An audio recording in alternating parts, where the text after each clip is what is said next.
Как-то раз решил я навестить друга, жившего в деревне. Андрей. Мастер на все руки был, за что бы ни брался, все идеально выходило. А тут я узнал, что у него год назад жена умерла. Вот и заехал к своему старому приятелю поддержать душевно. Да и не виделись мы уже лет 10. Последний раз в городе на базаре столкнулись, но это все не то. На ходу общения не получилось, оба спешили по неотложным делам. И вот сегодня наконец-то встретились. Сидели мы за круглым столом в жарко натопленной избе и уже часа 3 не могли наговориться. Все, что прошло за последние 10 лет, друг другу рассказывали. Под ногами все время крутился огромный рыжий кот величиной со среднюю собаку.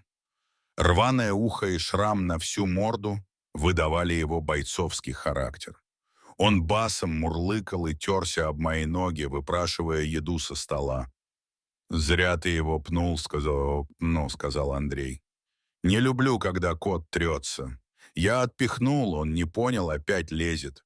Вот и пришлось пнуть». Оправдывался я, глядя на кота, который с недовольным видом отошел от стола. Сидя в углу комнаты, кот облизывал лапу и как бы невзначай поглядывал на меня. Изучает и запоминает. Он такого обращения с собой не прощает, продолжил Андрей.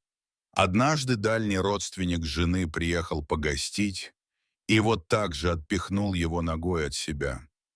Так этот зверь дождался ночи, когда гость уснул на кровати, выскочил и разодрал в клочья все одеяло, которым укрывался гость. «Что такой мстительный кот?» — изумился я. «Да, нельзя с ним так, он ласку любит», — отвечал Андрей.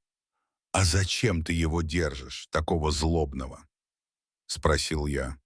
«Тут все не просто так. Кот этот особый, ему цены нет». Андрей вытянул бутыль с горячительной жидкостью, достал закуску и сказал: «Рассказ будет длинный, расскажу, зачем кота такого держу». Меня долго упрашивать не пришлось. Уже было интересно, зачем держать зверя, который тебя загрызть.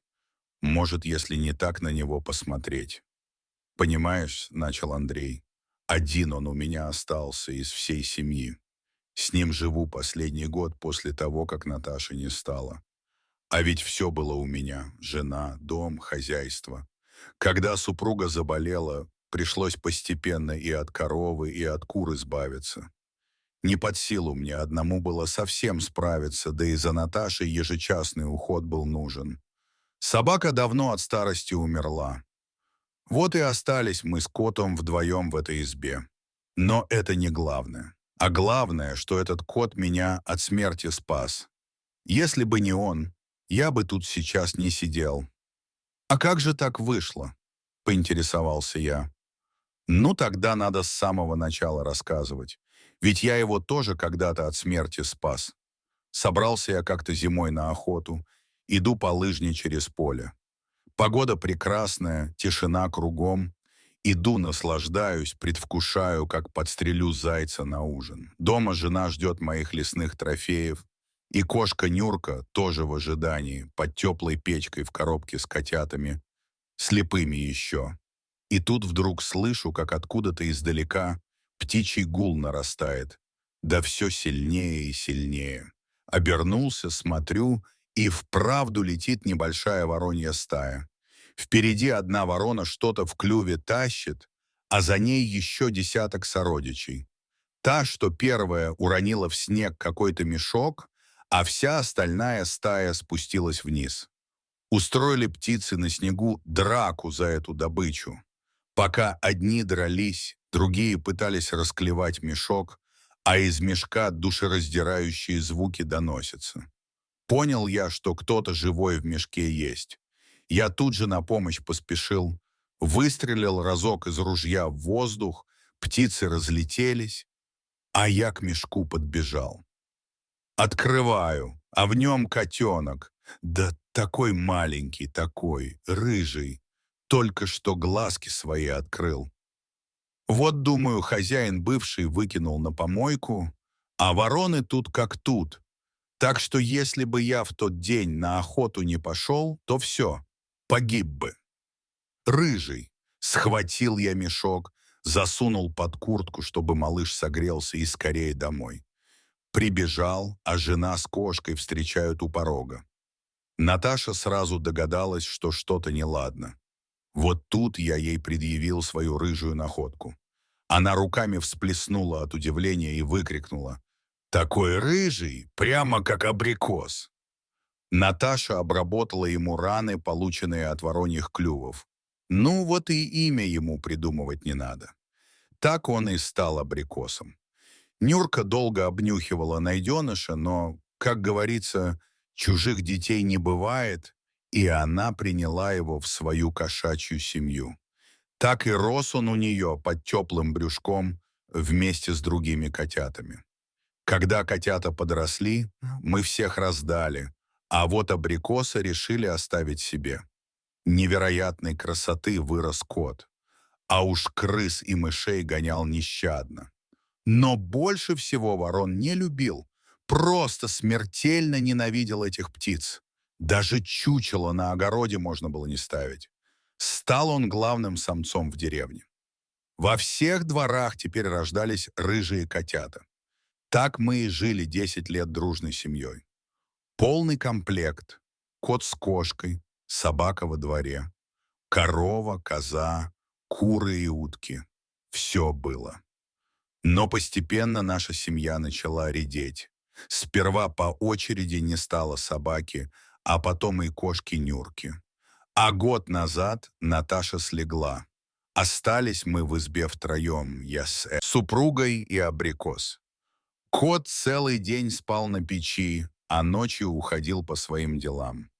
Больше всего любил он на чердаке сидеть. Видимо, ему оттуда все и всех видно.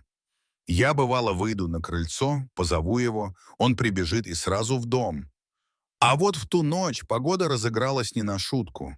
Снег шел уже 3 дня, мороз был за 30, а в эту ночь ветер усилился. Но абрикоса это не остановило, и он по обыкновению ушел из дома. Погода портилась еще сильнее, двор заметало снегом так, что тяжело было выйти на крыльцо. Тут уже спать пора ложиться, а кота нет. Думаю, надо его на ночь домой загнать к теплой печке. Раз выглянул в коридор, позвал его, не пришел. Второй раз вышел, звал, опять не пришел. В третий раз решил на улицу выглянуть, может, ему сквозь сугроб и к крыльцу не пробраться. Вышел в чем был, а тут, как назло, порывом ветра кусок шифера с крыши сорвало, да так, что лист этот прямо на голову мне и приземлился. Естественно, я сознание потерял и в сугроб упал. В это время неизвестно, откуда появился абрикос. Он, видимо, долго пытался привести меня в чувство. Вылизывал лицо, кусал за уши и нос, но все напрасно. Наташа слышала, как он истошно орал во дворе. Она уже понимала, что произошло что-то ужасное, но встать не могла. Была парализована. Но кот был умный, он решил пойти к соседям за помощью. Соседка, баба Надя, была глуховата, да еще весь вечер в ее доме громко работал телевизор. Кот орал дурным голосом, скреб в дверь и окна. Наконец-то ему удалось привлечь внимание старушки. Она долго не могла понять, что хочет от нее этот орущий рыжий комок. Потом она все-таки догадалась, что кот ее куда-то зовет, и через сугробы пробралась к нам во двор, а там уже и обнаружила меня без сознания и замерзающего на морозе. Вот такой вот у меня абрикос, а ты говоришь, зачем? Я потрепал абрикоса за рваное ухо и предложил ему кусок колбасы в знак примирения. Дорогие зрители, а у вас когда-нибудь были домашние питомцы? Расскажите, пожалуйста, в комментариях. А если вам понравилось это видео, то ставьте лайк и подписывайтесь на наш канал. До свидания.